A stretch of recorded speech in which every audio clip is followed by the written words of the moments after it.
And we know that you don't develop skills that way. If that were true, if that worked, we wouldn't have schools, right? We just have libraries, and everybody could go get the content, right? But as it's become so particularly easy to disseminate information, it seems like so many organizations have turned to over-relying on just the presentation of information. And that, you know, you just don't learn to become an expert and to perform well just by reading a how-to manual. That can help, but it's really not enough. So what we now see is almost a legacy with respect to e-learning is a very old-fashioned notion that just presenting information and maybe having a quiz at the end is sufficient.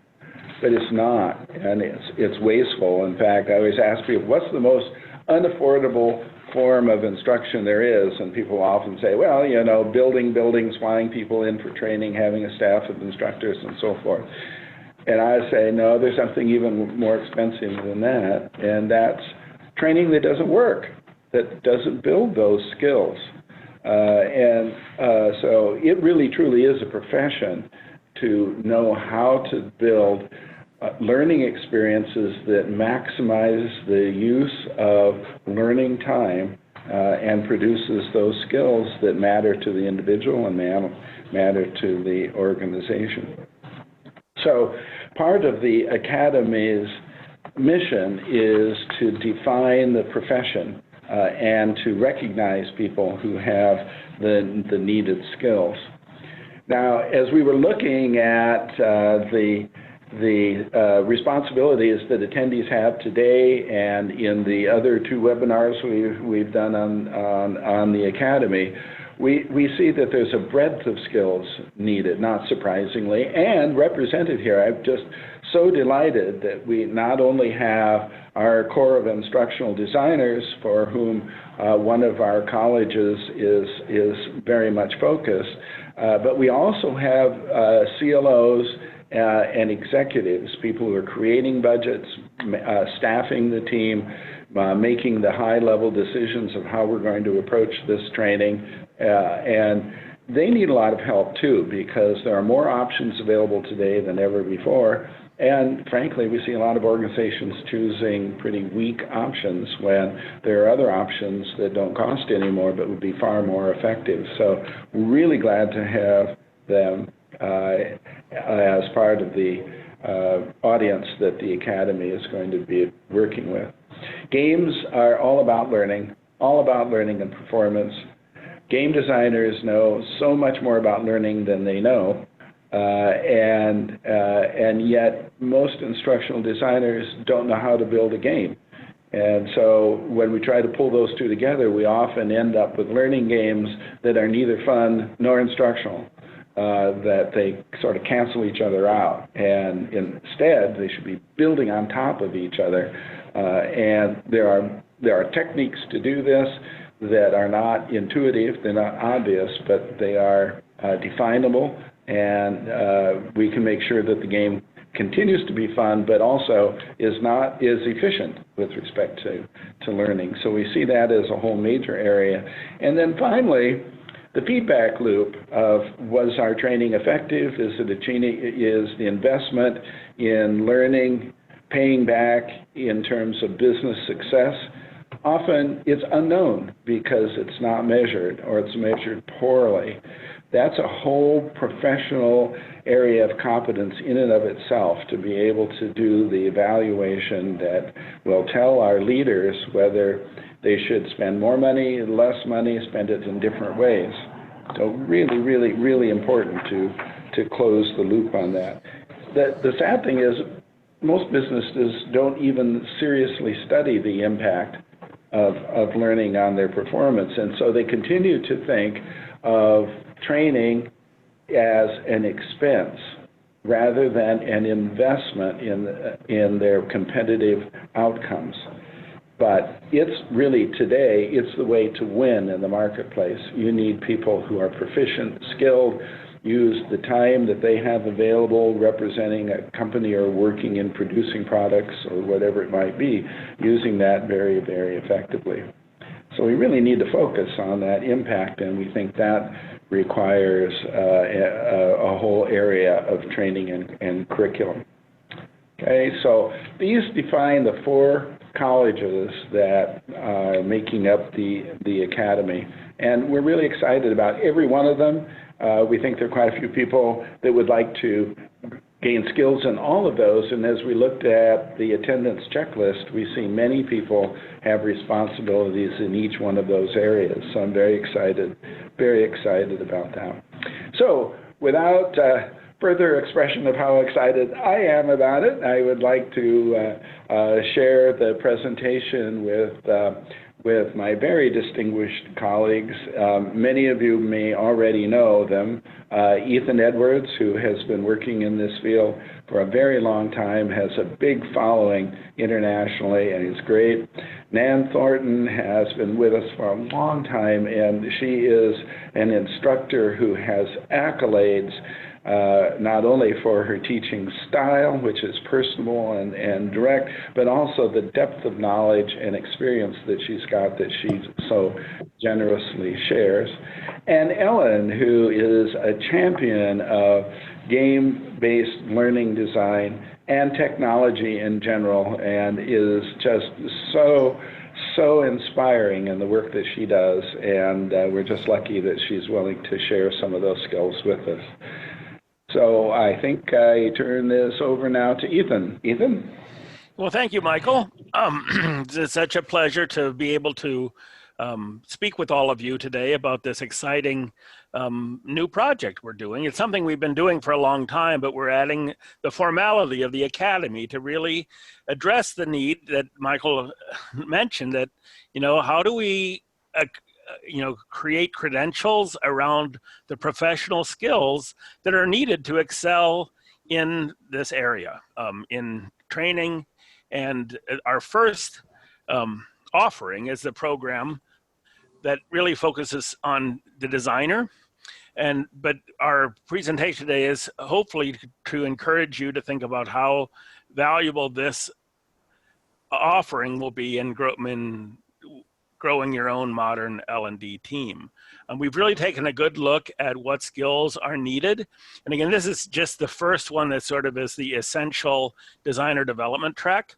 We're calling it,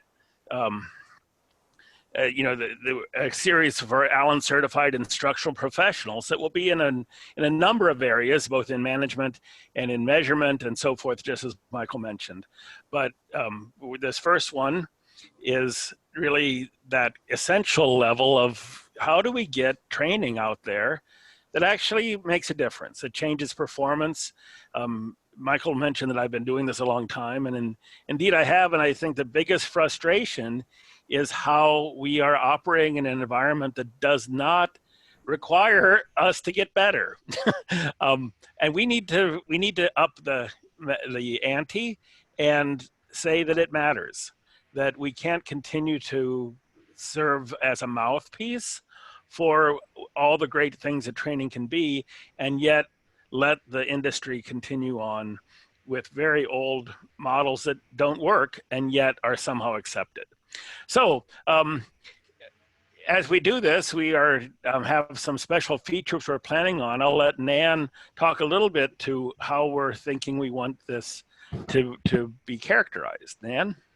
Great, thanks, Ethan. This is Nan. Great to be with you today. This program that we're talking about to prepare instructional designers to create better training is really exciting, because we have an opportunity to help people bridge the gap, to learn not only about some learning theory, how to analyze a performance problem, and how to design really effective interactions, but also to give them practice doing that. We might make the mistake that learning these tools doesn't require a lot of skill, that we just pick up the software tool and we learn how to do it. But these are skills that really take some practice. And that's what we want to provide in these initial courses for designers. The practice that we want to create is also unique. It will give them opportunities to do some problem solving and to actually create interactions that follow what we know to be the best practices. Yeah, one of the hallmarks I think that we have always really striven to stay behind is that training needs, development of these skills needs to be connected with people who are actually doing this. There's a lot of classes that I've encountered where it's somebody who's just teaching a class who's never actually designed instruction. And all our instructors and faculty are deeply involved in what we're teaching. And so I think that makes a huge difference. So as Nan said, we're hopefully going to be combining sort of design principles and those skills. And this level 1 credential, we're hoping to have cohorts for both Storyline and Captivate right now. Those are the primary tools used in the marketplace. And so we're targeting those. But there'll be, the program consists of 4 segments. The first one is designing interactivity. We'll talk about each of these in a moment more, but just laying out the overall plan is of these 4 courses that constitute the program: designing interactivity, building instructional interactions, which is really making use of the tool and physically creating something. So it's more than just an idea. Then expanding that with sort of an advanced instructional design, particularly for e-learning, that really applies the science of learning that we know and how that can change what we design. And then finally, this really unique part, which is our capstone project, where participants will actually be working on their own project, something that they might either create for their job or for a portfolio, but something real, something that we're going to have that experience that translates this information and knowledge into real performance. So that's the overview, and just want to spend a few more moments talking about each of these courses. The first one is designing interactivity. Also, we want to, these courses don't exist just out of random thinking. We're really addressing, I think, some core problems that have plagued progress, making progress in this industry for a long time. And the first problem that I find so many decision makers and new developers and designers have is that a simplistic idea that e-learning is just asking questions and judging right or wrong. And that's evaluation, and that has an important role, but that really isn't what learning is about. And what we have come to know in e-learning is that interactivity, what experience you're building for the learner. How are they engaged? How are they challenged? How do they do things? It makes all the difference in the world. And it's not that hard, but it is a way of thinking that is sort of alien to many of the approaches to e-learning. And we have, if you've heard us speak before, no doubt you have become familiar with this idea of context, challenge, activity, and feedback, the CCAF model. And that is at the core of what this designing interactivity is about.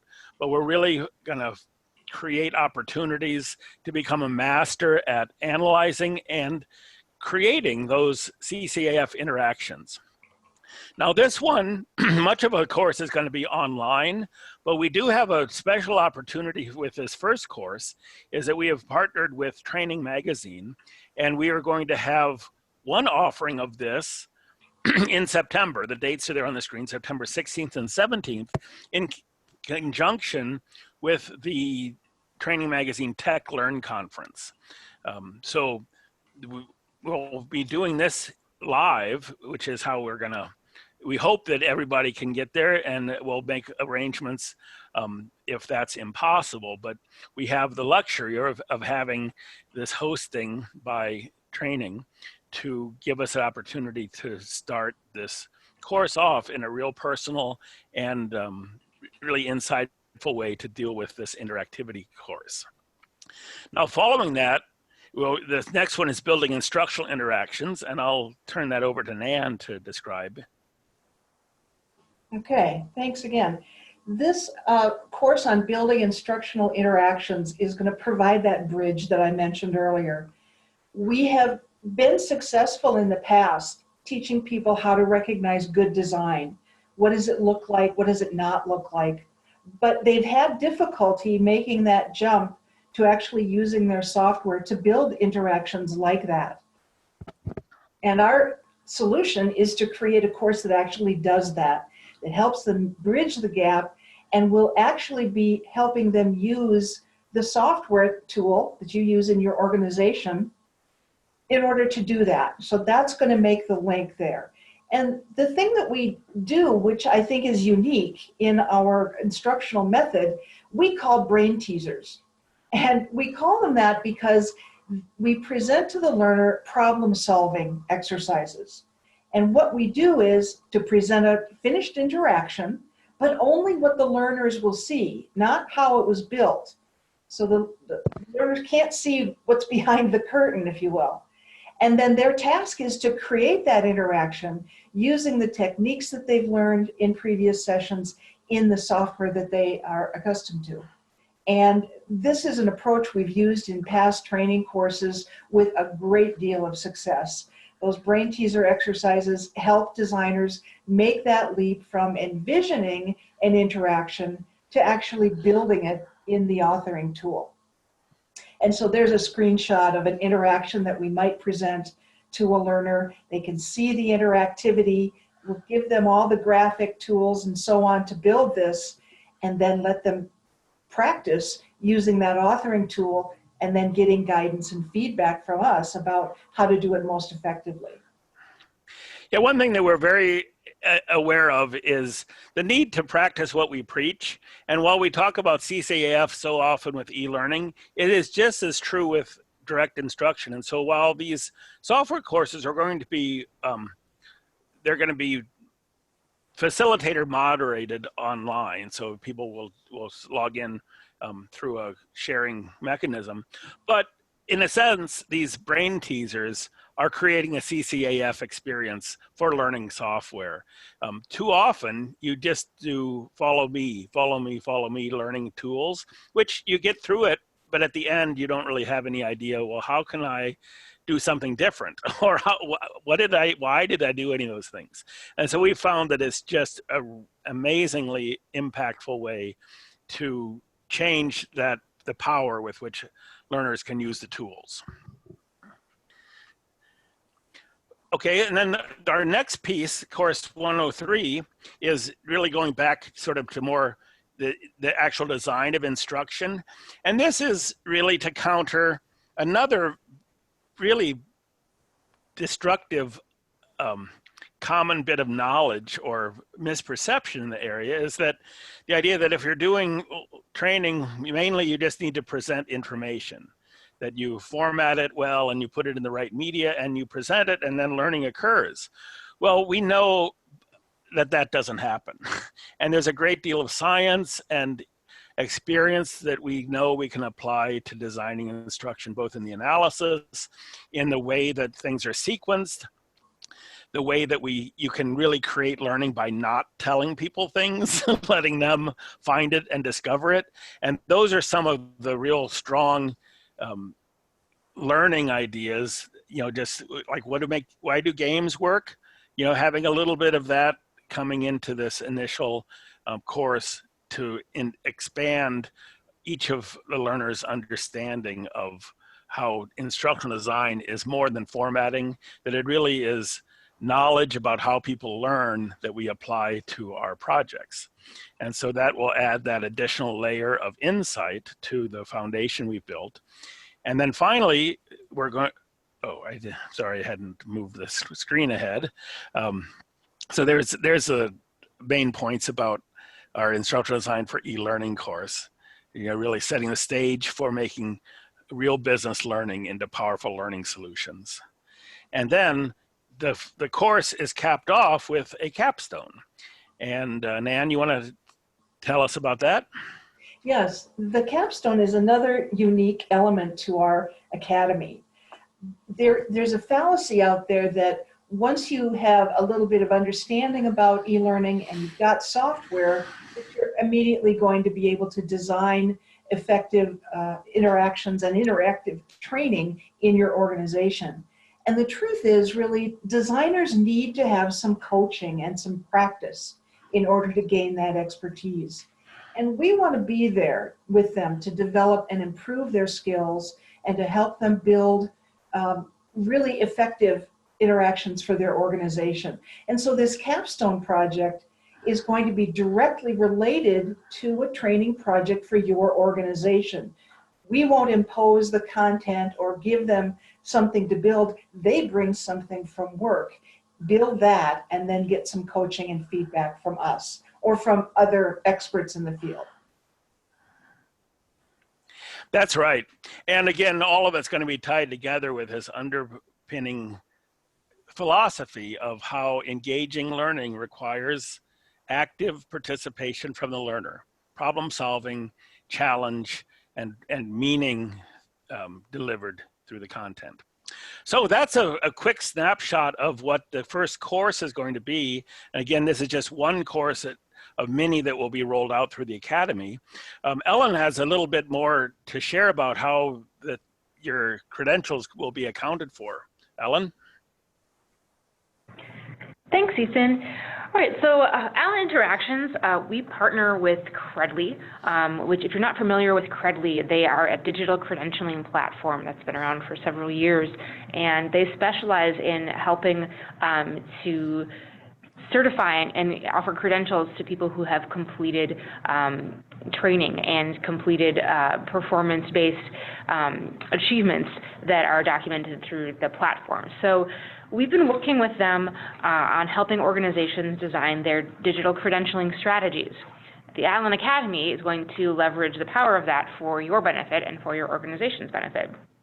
So what we're showing here on the screen is just something I think is really interesting.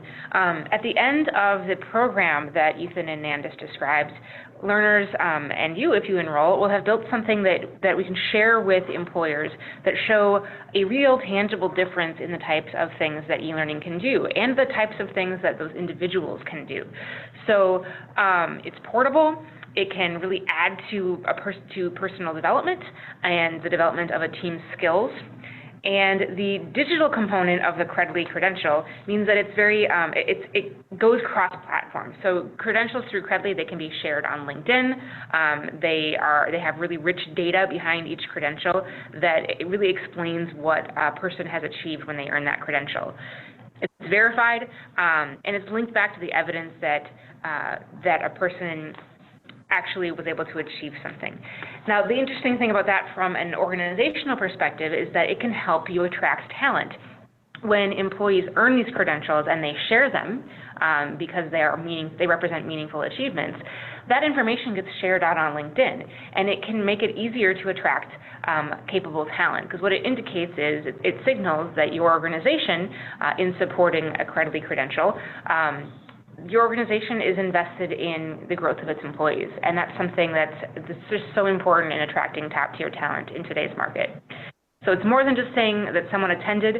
The Allen Academy is going to be offering Credly credentials to indicate that people who go through an academy program have really achieved something meaningful and are able to share that and display it. Okay, so we want to know, let's see, I think I see one hand raised. Does someone have their hand up? If you have a question, just a reminder, go ahead and type your questions directly into the chat panel, and we will be answering those questions either directly in chat, or in a few minutes, we're going to spend a little bit of time post-session doing Q&A. I'm not gonna, I need to. So we want to know really whether or not this concept resonates with you. We're hoping that you just might take a moment to hop over to allenacademy.com and sign up for more information. Registration is opening tomorrow, but we'll help you begin the registration process today if you're ready to sign up. Now, the cost for the whole program is $49.95, and again, that's for the complete first program. It's all 4 courses that Nan and Ethan just described, all mentorship, tech support, and project feedback that was described as part of the program. So everything we just talked about is included in that program fee. Now, if you purchase these services and features individually from other programs, it would cost more, and then you wouldn't get the benefits of having a coordinated, cohesive program with a single set of instructors. So that's really what we're trying to offer learners, is a complete and cohesive and comprehensive experience, an introduction to these advanced instructional design principles. All right, so again, registration opens tomorrow. We will help you begin the registration process today if you're ready. You can go to allenacademy.com to sign up for more information. So at this point, we have a few people who are sticking on for the rest of the call. If you have questions, now would be a great time to type those questions in chat so we can answer them. We'll stick around for about 10 minutes for a little bit of an extended Q&A session. Nan, Ethan, did you see any questions come through in the chat window that you'd like to address right now? No, I haven't seen any questions, but I'd love to field some if anyone out there has a question. Sure. Well, I think one question that I've seen come up in previous sessions is if just going over the delivery methodology a bit more. Ethan mentioned early on that we are offering the first course in the program at the TechLearn conference in September. Can you, Nan and Ethan, talk a little bit more about the delivery methodology for all the classes or all the courses in the program? Sure. You know, it's going to be a combination of modalities, but we're very sensitive to the demand of time and travel and so forth. So we're hoping to make this experience as consistent with the rest of people's work lives as possible. And so most of it will be done at distance through distance classroom sort of technology. We also realize that while the personal face-to-face contact can be very useful, it works against a very strong instructional principle, which is spacing. And when we teach these concentrated workshops, it's hard to have time for ideas to think in, to practice, to put them to practice, and then be able to talk about them. So we're really hoping to have a robust set of online classroom experiences followed with some very specific exercises to be done in the meantime between sessions. So the theoretical courses will be a little bit longer. We're still working on the final scheduling, but we think this is going to be really ideal for the software courses where we can cover some very focused new techniques and then give everybody the chance to spend the next few days applying it and coming back to solve those brain teasers and end up with more. But so this first outing, we're having a hybrid. We're having that live session to start out with, and we'll be exploring the strengths and drawbacks of that as we move forward with all the other colleges and courses. But we're counting on it primarily to be a distance experience.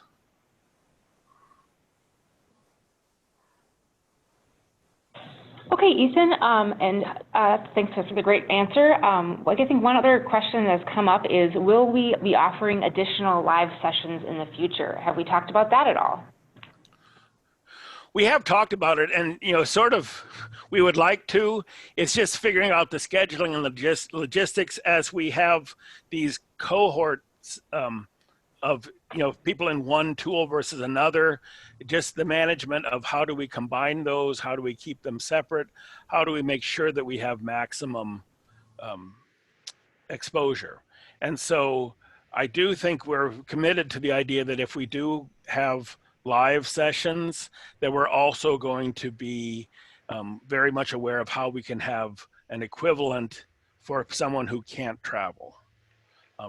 It's just a balance point, because it really makes a difference to know people personally and to have that kind of connection. And yet we all know that there are other constraints that sometimes make that impossible. So we're very much aware of that, and we'll be exploring that during these early offerings to see how we best can balance those needs. Great. Thanks, Jason. So we'll stay on for about another 5 minutes. Again, if you have any direct questions for either Dr. Allen or for Dr. Thornton, for Ethan, or for me, go ahead and type your questions directly in the chat window. Otherwise, we'll just go ahead and we're going to continue answering some commonly asked questions for about the next 5 minutes or so. So a couple questions we've received in the past are, is the Academy the right fit for people who need to refresh ID skills or people who are really just getting into the field? And we're talking about this first program, I think, in regards to that question, this first program that's really focused on design and development. Is it good for people who are upskilling, who've been in the industry for a while, or is it a good introduction for people who are new? What do you think? The answer is yes. I'm always, it's really what has proved to be the case as we've taught these similar courses before. These are all new rollouts based on some of these underlying principles. But I have found that several things. One is that experienced people benefit greatly from having a chance to renew their understanding of some of the things that have become habit, and to reinvigorate the decision making that is involved rather than just patterns. Also, oftentimes, as Dr. Allen said, the legacy approach to e-learning and to other training has not been very insightful. And so some people who have been operating as experts find that it's an eye-opening experience to realize that some of the things that they just always assumed were good are not. And so it's been a really great growth experience for them. But it also is really a wonderful way for someone who is just starting out to get started out on the right foot, to have really powerful approaches under their belt. And so that, some of the stuff that you see out there that you should see at trade shows and people are trying to foist off on you, that's not really what training and learning is about. And so what I found is that both populations really benefit from this, and they really benefit from being in the same session together to talk with each other and share ideas, and people benefit in both directions. To be reminded of what it was to be a new person in this and realize what kind of things should I be bringing to the table, and also to be inspired by someone who has been in the field a while and say, oh, I can see myself following a path like that and being pleased. So it isn't just a pat answer to say everybody should take it. It really is truly valuable in my experience for people across the whole realm of experience. Yeah, Ethan, I'll just comment a little bit too. I think you're so right about that. And, as we're demonstrating the work that our studios have done, and, I'm so proud that they win all the awards that they win. They're just kind of saturated with them, which is fantastic. But when we show them to people, often they'll say, one of two things. Either they'll say, I wish I had the creativity that would allow me to come up with things like that, or I wish I had the skills to build something like that. And of course, a lot of people are in a boat of wishing they had both. But I had the chance to study under an expert on creativity, and what I learned about that is that there are techniques that you can use to stimulate your creativity. And he defined creativity as uniquely effective problem solutions. Which I think is very interesting, because he'd say it's not creative to mow your front lawn with a pair of scissors. That's not creativity, that's just dumb. Or it's just weird. So doing something that's just different isn't necessarily creative. It has to provide value. And one of the things that we found, especially using the CCAF Foundation, is that almost everybody can be creative with this approach. So there is a technique for it, just like there's a technique for decorating cakes. You can learn how to be a really effective creative designer through those techniques.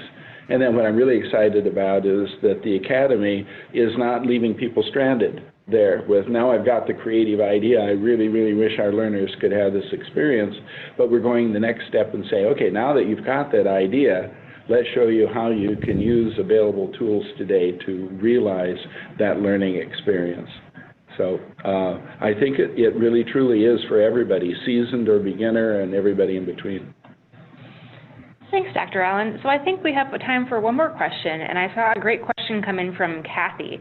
The question was about the e-learning and advanced e-learning instructional design courses previously offered by ATD, who we partnered with to offer those courses.